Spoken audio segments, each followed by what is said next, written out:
Les Brown was born in an abandoned building in one of the poorest neighborhoods of Miami. He and his twin brother were adopted by a kind woman named Mamie Brown, a cafeteria worker with no formal education, but a heart full of wisdom.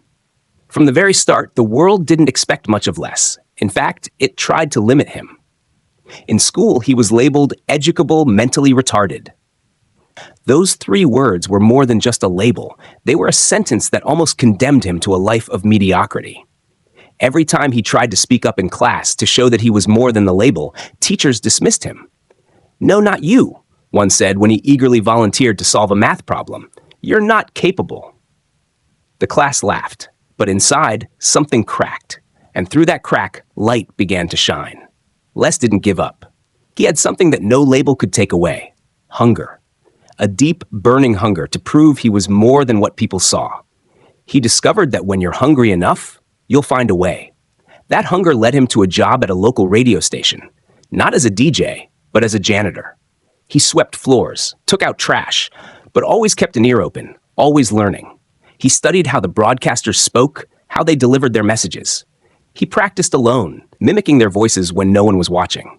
One day, fate opened the door. One of the DJs didn't show up. Les saw his chance. He asked the station manager for an opportunity. "Let me try. I'm ready," he said. The manager hesitated, but eventually gave in. Les stepped up to the microphone and nailed it. That moment transformed his life. He wasn't just a janitor anymore. He was a voice. He was a presence. He was becoming Les Brown. But success didn't come overnight. People continued to doubt him.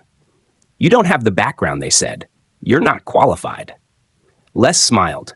"You don't have to believe in my dream," he said. "It's not yours to believe.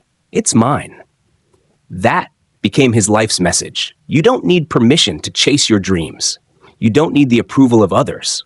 What you need is hunger. You need a reason so big that it pulls you through the days when you feel like giving up. Les began speaking in schools, then on stages. He spoke to anyone who would listen.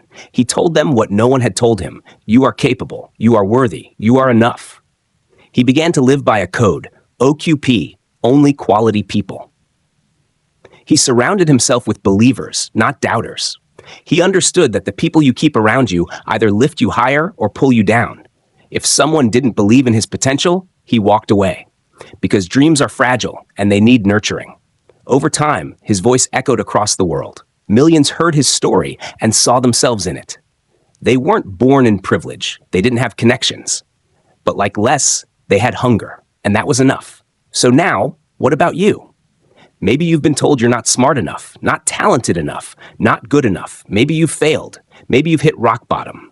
But remember this: as long as you're breathing, your story isn't over. You weren't born to be average. You weren't born to merely exist. You were born to win. Your dream, whatever it is possible. But you've got to be hungry. Hungry for change. Hungry for growth. Hungry for something more. So speak to yourself with power. Say, "I'm worthy. I'm capable. My dream is real." Take action even if you're scared. You don't need confidence to begin. You need courage. Confidence comes after the first step. And most of all, share this story because someone out there needs to hear it. Someone needs to know that they're not alone, that their past doesn't define their future. Comment, "I'm hungry," if you're ready to fight for your dream. Like, subscribe, and never stop believing because your time is now.